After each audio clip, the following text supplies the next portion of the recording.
Right, నమస్తే, welcome to ATV. Telangana రాష్ట్రంలో విద్యుత్ సంబంధించిన ఉద్యోగులు ఏదైతే వాళ్ళకి రెగ్యులరైజ్ చేసిన విధానాన్ని మార్చాలంటూ కూడా వాళ్ళు ధర్నా చేస్తున్నారు. నిన్న ధర్నా చేయడం జరిగింది, ఈరోజు ప్రెస్ మీట్ కూడా పెట్టడం జరిగింది. మనతో పాటు కొంతమంది ఉన్నారు, మాట్లాడారు. సార్, ఏంటి నిన్న ధర్నా చేశారు, ఈరోజు ప్రెస్ మీట్ పెట్టడానికి గల కారణం ఏంటి, మీకున్న సమస్యలు ఏంటి? ఈ విద్యుత్ సంస్థలో ఉన్నటువంటి 20,000 మంది ఆర్టిజన్ కార్మిక ఈ సమస్యలు ప్రభుత్వ దృష్టికి పోవాలనేది ఈరోజు ప్రెస్ మీట్ పెట్టాము. నిన్న చాలా పెద్ద ఎత్తునే పోలీస్ యంత్రాంగాన్ని దింపి చాలా విపరీతమైనటువంటి అందరినీ అరెస్ట్ చేశారు. మొన్న 19వ తారీఖు అర్ధరాత్రి నుండి అరెస్టులు చేసేసి ఎక్కడ జిల్లాలో అక్కడే పెట్టేశారు. తర్వాత ఇక్కడికి వచ్చిన వాళ్ళను కూడా ఇక్కడ కూడా అరెస్ట్ చేశారు. కనీసం రిప్రజెంటేషన్ ఇవ్వటానికి కూడా వీళ్ళైనటువంటి పరిస్థితి పోలీస్ యంత్రాంగాన్ని మేనేజ్మెంట్ కూడా చేసింది. దీనికి ప్రభుత్వం మరి ఎట్లా అనుమతి ఇచ్చిందనేది మాకు అర్థం కావటం లేదు. పోలీస్ యంత్రాంగం ఏంటి, ఇప్పుడు పోలీసు ఏదైనా అక్కడ దమనకాండ జరిగితే వాళ్ళు పోలీసు వాళ్ళే ఎంటర్ కావాలి. మేమేమన్నాం, శాంతియుతంగా, మేమేం ప్రభుత్వానికి వ్యతిరేకం కాదు, శాంతియుతంగా వచ్చి మేము రిప్రజెంటేషన్ ఇస్తామన్నాము. మొన్న 3 రోజుల కిందట మన పవర్ మినిస్టర్ గారిని కలిస్తే మీరు రిప్రజెంటేషన్ ఇవ్వండి అన్నారు. అదే చేసాము, మేము రిప్రజెంటేషనే ఇస్తున్నాము. దానికి మరి ఇంత పెద్ద ఎత్తున కార్మికులకి ఈ విధంగా భయాందోళనకు గురి చేసి అందరినీ కూడా ఈరోజు మేనేజ్మెంట్ కూడా కొంతమంది అధికారులు నిన్న ధర్నాకి పోయిన వాళ్ళని మీరు ఆగండి, వాళ్ళని ఇబ్బంది పెట్టే ప్రయత్నం చేస్తారు. ఇదే కనుక జరిగితే ఏం లేదు, ఆర్టిజన్ 20,000 మంది ఆర్టిజన్ కార్మికులు సమ్మెబాట పడతారు. ఆ సమ్మెబాట పడితే అంధాకారం అవుతుంది. ఇక్కడ థర్మల్ స్టేషన్లో కానీ ఎక్కడ కానీ కష్టపడి పనిచేసేది ఆర్టిజనే. ఈ ఆర్టిజన్ల సమస్య పరిష్కరించకపోతే తాళం తెగించేది, అసలు చనిపోయేది కూడా వీళ్ళే, చనిపోయేది కూడా ఆర్టిజన్సే. అలాంటి ఆర్టిజన్స్కి మరి వాళ్ళ సమస్య కనుక పరిష్కరించకపోతే రాబోయే రోజుల్లో సమ్మె దశలో వెళ్ళటానికి అందరు సిద్ధమవుతున్నారు. గత ప్రభుత్వం ఉన్నప్పుడు ఇదే బట్టి విక్రమార్క గారు అసెంబ్లీలో కూడా ప్రభుత్వాన్ని ప్రశ్నించారు, ఎందుకు చేయరు, కంపల్సరీ చేయాలని చెప్పేసి బట్టి విక్రమార్క గారు చెప్పడం జరిగింది. మరి ఇప్పుడు అధికారంలో ఉన్న బట్టి విక్రమార్క గారు ఎందుకు చేయట్లేదు? అసలు వారు ఆర్టిజన్ అంటే ఎవరైనా అడుగుతున్నారు. ఒక సందర్భంలో మాకు చాలా బాధ కలుగుతుంది. ఎందుకంటే కష్టపడి పనిచేసి విద్యుత్ సంస్థలో ఆర్టిజనే, ఇప్పుడు నాగరాజు గారు చెప్పారు ఎన్ని రకాలుగా పనులు చేస్తున్నారంటే అన్ని రకాలుగా పనులు చేస్తున్నారు. మరి అలాంటి పనులు చేసేటటువంటి ఆర్టిజన్లని విస్మరిస్తే మరి ప్రభుత్వం మరి వీళ్ళ మీద కనికరించాలి. వీళ్ళకి చదువు దగ్గర ఉద్యోగం ఇవ్వమంటున్నాం, మేము ఏమంటలేదు. ఇప్పుడు రకరకాల ఇంజనీర్లు ఉన్నారు, రకరకాల వాళ్ళు ఉన్నారు, రకరకాల క్యాడర్ ఉన్నది. వాళ్ళందరికీ వచ్చేసి ప్రమోషన్ అంటే వెంటనే ఇస్తున్నారు. ఈ ప్రభుత్వం కూడా ఇచ్చింది. మొత్తం ఇప్పుడు వీళ్ళు 20,000 మంది, ఈ ఆర్టిజన్ 20,000 మంది, వాళ్ళు ఒక 20,000 మంది, 40,000-50,000 మంది ఉంటాం కదా మొత్తం మీద సంస్థలో. ఈ ఇంజనీర్స్ కానీ ఉద్యోగస్తులు కానీ ఆర్టిజన్స్ కానీ మొత్తం కలిపి 40,000-50,000 మంది ఉంటాము. అయితే దీంట్లో వీళ్ళకి ఆర్టిజన్కి సపరేట్ రూల్ పెట్టేసి వీళ్ళకి గొంతు కోశారు. ఆ సపరేట్ రూల్ పెట్టడం వల్ల వాళ్ళకి రావాల్సిన హక్కులు రావట్లే, రిటైర్మెంట్ బెనిఫిట్స్ రావట్లే. వాడు రిటైర్మెంట్ అయితే ఇక వాళ్ళు భార్య పిల్లలు రోడ్డు మీద పడటం, పెన్షన్ లేదు, ఏమీ లేదు. ఇవన్నీ కొంత ఉద్యోగ భద్రత ఇవ్వండి, రిటైర్మెంట్ బెనిఫిట్స్ ఇవ్వమని అడుగుతున్నాము. ఎట్లాంటి పనులు ఉంటాయి అసలు, మీరు అంటే ఎట్లాంటి సాహసాలు చేస్తూ ఉంటారు, సమస్యలు ఎట్లాంటి ఎదుర్కొంటారు? ఇప్పుడు పోల్ ఎక్కేది ఎవరు? ఆర్టిజను. అక్కడ పోల్ మీద ఎల్సీ తీసుకునేది ఎవరు? వీళ్ళు, వేరే వాళ్ళు. అట్లా ప్రాణాలు కోల్పోతున్నారు. ఎంతమంది చనిపోయారు. వీళ్ళందరూ కూడా విద్యుత్ సంస్థలో ఆర్టిజన్సే చనిపోయింది. ఎక్కువ శాతం ఆర్టిజన్సే చనిపోయింది. వాళ్ళు ప్రాణాలు కూడా తెగించి పనిచేస్తున్నారు. ఇలాంటి వాళ్ళకి అన్యాయం చేస్తే అది ప్రభుత్వానికి మంచిది కాదు, మేనేజ్మెంట్కి కూడా మంచిది కాదు. 1.5 ఏళ్ల పాలన పూర్తయింది. మరి ప్రభుత్వం, రాష్ట్ర ప్రభుత్వం, కాంగ్రెస్ ప్రభుత్వం వచ్చి మరి ఇప్పటివరకు మీ సమస్య మీద ఎవరు మాట్లాడట్లేదు? మేము అడుగుతున్నాము, మేము పవర్ మినిస్టర్ దగ్గరికి వెళ్తున్నాము, అడుగుతున్నాము, అన్నీ ఇక రకరకాలుగా చేస్తున్నాము. కానీ మరి వాళ్ళకి ఏంటంటే ఎందుకో ఏంటో మాకైతే తెలియదు. కానీ ఇప్పుడు మాది ఆర్థిక భారం పడినటువంటి సమస్య మాది.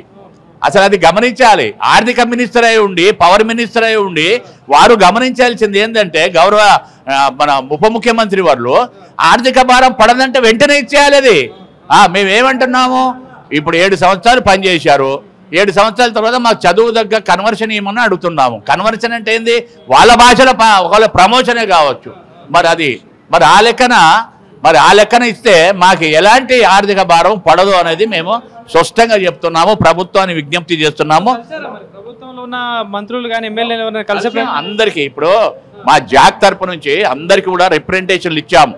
ఎలాంటి రిప్రజెంటేషన్లు ఇచ్చామంటే, అయ్యా ఆర్థిక భారం పడనటువంటి కన్వర్షను కాబట్టి మాకు కన్వర్షన్ చేయండి, మా చదువు దగ్గర ఉద్యోగం ఇవ్వండి, ఇప్పుడు జేఎల్ఎంలు బయట నుంచి తీసుకుంటారు, సబ్ ఇంజన్లు బయట నుంచి తీసుకుంటారు.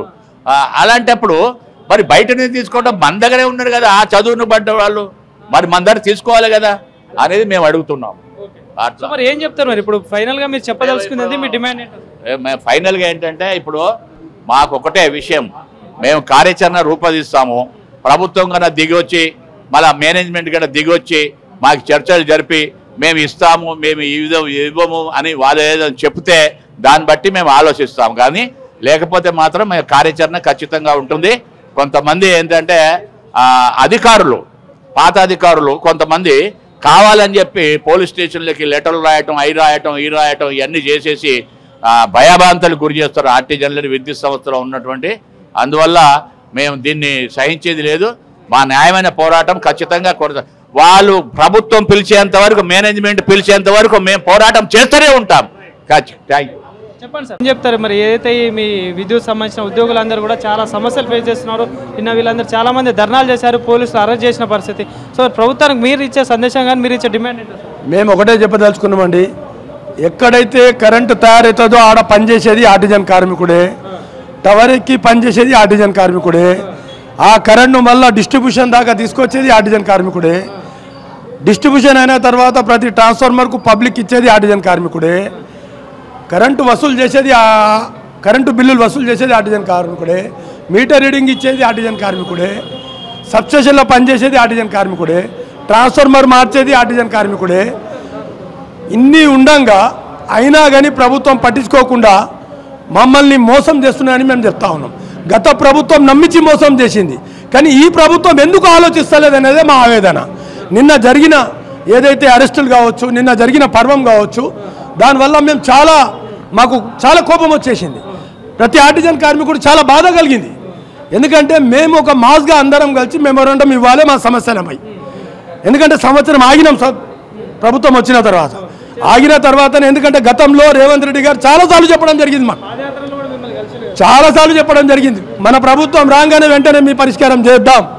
అయినప్పటికీ ఇప్పటిదాకా దాని మీద చలనం లేదు.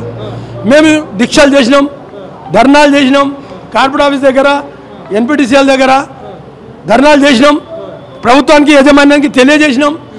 నిన్న కూడా మెయిన్ విద్యుత్ సౌదాకు పోయి సిఎండి గారికి మెమోరాండం ఇవ్వాలి. ముందే ఇన్ఫర్మేషన్ ఇచ్చినాం, మాస్గా మేము వచ్చి మీకు మెమోరాండం ఇస్తాం. ఏమైనా గేట్ ఓపెన్ చేసి నిన్న 1 గంట 2 గంటల లోపల మాట్లాడి మెమోరాండం ఇచ్చేస్తాం. ఇంత ఖర్చు పెట్టింది ప్రభుత్వం పోలీసు వాళ్ళకి పెట్టి, ఒక 50-60 వ్యాన్లు, మళ్ళా ఏది బాష్పవాయులు, పోలీసు వాళ్ళు, డీసీపీ ఐజీ స్థాయి పోలీసు వాళ్ళు నిన్న రోడ్డు మీద ఉన్నారు. ఎందుకు అంతగానో మేమేమన్నా దొంగలమా, లేకుంటే మీకు ప్రతిపక్షాల్లో ఉన్నామా? మేము ప్రభుత్వ పక్ష ఏ ప్రభుత్వం ఉన్నా ఆ ప్రభుత్వం పక్షాన్నే ఉంటాం.